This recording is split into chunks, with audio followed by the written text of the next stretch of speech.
Welcome to Eklavya study point and I am Sachin. और आज की इस वीडियो में मैं आपको बताने वाला हूं कि सीबीएसई की तरफ से एक बहुत बड़ी ब्रेकिंग न्यूज़ है और वो ये है कि एग्ज़ाम के पैटर्न में कुछ एक बहुत बड़ा चेंज हुआ है। ठीक है, जो कि पहले का जो पैटर्न था, यानी कि जो बच्चे जो अभी जिनका एग्ज़ाम होना है उनके में ये चेंज नहीं लागू होगा। ठीक है, जो नए बच्चे आए हैं अभी, ठीक है, उन्हीं के लिए ये चेंजेस हैं 2021-22 सेशन में जो आए हैं। ठीक है, तो इसमें 9th class, 10th class, 11th class और 12th क्लास सभी बच्चों के लिए ये वीडियो इंपॉर्टेंट है, क्योंकि मैं सभी क्लासेस का बताने वाला हूँ यहाँ पे कि क्या बड़ा पैटर्न में चेंज हुआ है। तो चलिए स्टार्ट करते हैं। आपको बताना चाहूंगा, आप मुझे इंस्टाग्राम पे फॉलो कर सकते हैं, मेरा यूजर नेम आपके सामने है। आपकी कोई प्रॉब्लम या कोई डाउट हो तो आप आके मुझसे पूछ सकते हैं। तो आपके सामने यहाँ पे मैंने कुछ लिखा हुआ है। ठीक है, ये सीबीएसई की वेबसाइट से हमने लिया है, ऑफिशियल न्यूज़ है। ठीक है, और यहाँ पे लिखा हुआ है कि जो 9th क्लास और 10th क्लास के लिए जो 2020-21 में जो हुआ करता था पहले पैटर्न, ठीक है, और जो मॉडिफाई करके अब है, दोनों को मैं आपको अच्छे से समझाने वाला हूँ। देखो, पहले क्या होता था, जो ऑब्जेक्टिव टाइप आपके क्वेश्चंस होते हैं, ठीक है, इंक्लूडिंग मल्टीपल चॉइस क्वेश्चंस, उनका जो वेटेज होता था वो 20% होता था। ठीक है, यानी कि 20% ऐसे क्वेश्चन आते थे। सोर्स बेस्ड और केस बेस्ड वाले क्वेश्चन जो थे वो भी 20% आते थे। और जो रटने वाले क्वेश्चन होते हैं, यानी कि एज इट इज जो आपको याद करके लिखने होते हैं, लॉन्ग आंसर क्वेश्चन हो चाहे शॉर्ट आंसर क्वेश्चन हो, वो उनकी वेटेज जो होती थी वो 60% होती थी।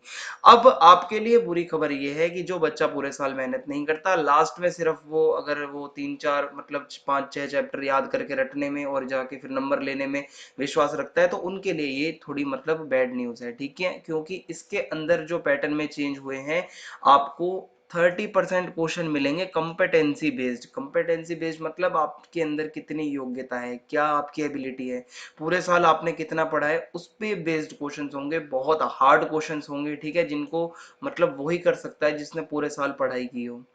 This can be in the form of multiple choice questions. ये जो कॉम्पिटेंसी बेस्ड क्वेश्चंस होंगे, ये एमसीक्यू टाइप से भी आ सकते हैं, केस बेस्ड भी आ सकते हैं, ग्राफ भी दे सकते हैं, आपको सोर्स भी दे सकते हैं। ठीक है, तो इस तरीके से अब थोड़ा पेपर का जो पैटर्न है वो थोड़ा सा उसका लेवल और ऊपर कर दिया गया है। अब पेपर आपका हार्ड आने वाला है, कहने का मतलब है।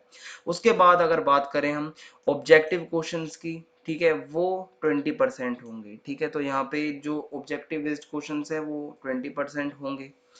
और रिमेनिंग 50% क्वेश्चन जो क्वेश्चंस होंगे वो शॉर्ट आंसर वाले, यानी कि वो जो रटने वाले होते हैं। ठीक है, जो शॉर्ट आंसर्स, लॉन्ग आंसर, जिनको आप ज़्यादातर जो रट के चले जाते हो, 5-6 उनके पॉइंट्स को और आप जाके लिखाते हो, तो ये क्वेश्चंस की परसेंटेज अब कम हो गई है। क्योंकि पिछले साल अगर आप देखो तो 60% ऐसे क्वेश्चन होते थे जिनको आप डायरेक्ट एज इट इज मतलब रट के जा सकते हो, जो बच्चे लास्ट टाइम पे पढ़ के नंबर ले आते थे। अब ये सीन खत्म हो गया है। ठीक है, अब यहाँ पे क्या है भाई, यहाँ पे 50% होंगे सिर्फ वो क्वेश्चन, और बाकी का जो 50% है वो वही ला पाएगा जिसने पूरे साल पढ़ा हो। यानी कि अगर आपने पूरे साल पढ़ाई नहीं की तो आप रट्टा लगा के या कुछ भी ऐसी चीजें करके, गाइड कुंजी पढ़ के सिर्फ आप 50% ही नंबर ला सकते हो, अगर आपने एनसीईआरटी को अच्छे से नहीं पढ़ रखा। तो आप समझ सकते हो कि क्या इसमें होने वाला है। आगे बढ़ते हैं।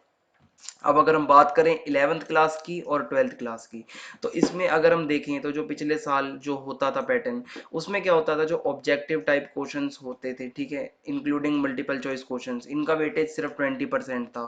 और केस बेस्ड जो क्वेश्चन आते हैं, ठीक है, वो 10% था। और 70% ऐसे क्वेश्चंस होते थे जिनको आप रट के जा सकते हो, एज इट इज जो आते हैं क्वेश्चन, ठीक है, जो हर बार रिपीट होते हैं।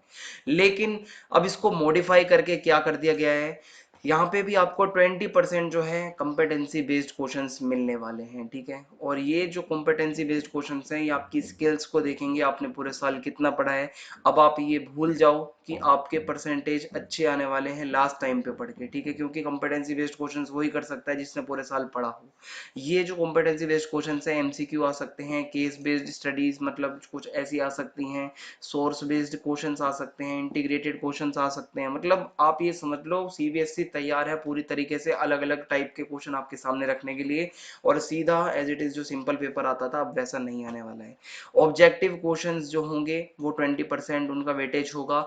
कॉम्पिटेंसी बेस्ड वाले जो क्वेश्चंस होंगे, जिसमें आपको एमसीक्यू भी मिलेंगे, केस बेस्ड भी मिलेंगे, सोर्स वाले भी मिलेंगे, और मिलेंगे इसके अंदर, ये 20% होंगे। बाकी जो अब 60% बचता है, ये आपका मतलब आप समझ लो कि जो शॉर्ट क्वेश्चंस और लॉन्ग क्वेश्चंस आते थे, ठीक है, जिसको आप याद करके लिख सकते हो, उसकी वेटेज सिर्फ 60% है।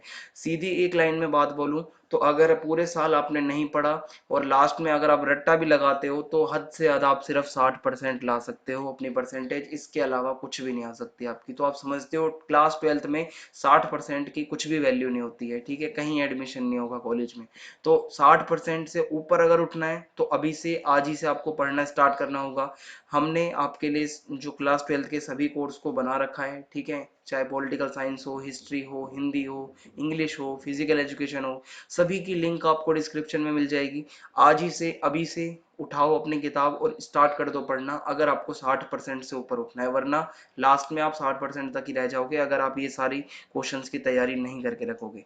तो यही एक बहुत बड़ा चेंज था कि अब जो है पेपर का जो पैटर्न है वो थोड़ा हार्ड कर दिया गया है। कुछ क्वेश्चंस जो कॉम्प्लिकेटेड होते हैं काफ़ी, कॉम्पिटेंसी बेस्ड क्वेश्चंस ये नए इंट्रोड्यूस किए गए हैं, जो अब आपको सैम्पल पेपर भी मिल जाएगा कुछ दिनों बाद में, और आप इसको देखोगे तो आपको पता चल जाएगा कि पेपर का अब पैटर्न कितना ज़्यादा हार्ड हो चुका है।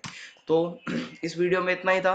चैनल को सब्सक्राइब करना ना भूलें, बेल आइकन दबा दें ताकि आने वाले वीडियोस के अपडेट आपको मिलते रहे। वीडियो को शेयर कर दें अपने दोस्तों में ज़्यादा से ज़्यादा, और कमेंट में आपको बताना है कि क्या आप रेडी हो पढ़ने के लिए इस न्यू सेशन के लिए। तो इस वीडियो में इतना ही था। जय हिंद, जय भारत, धन्यवाद।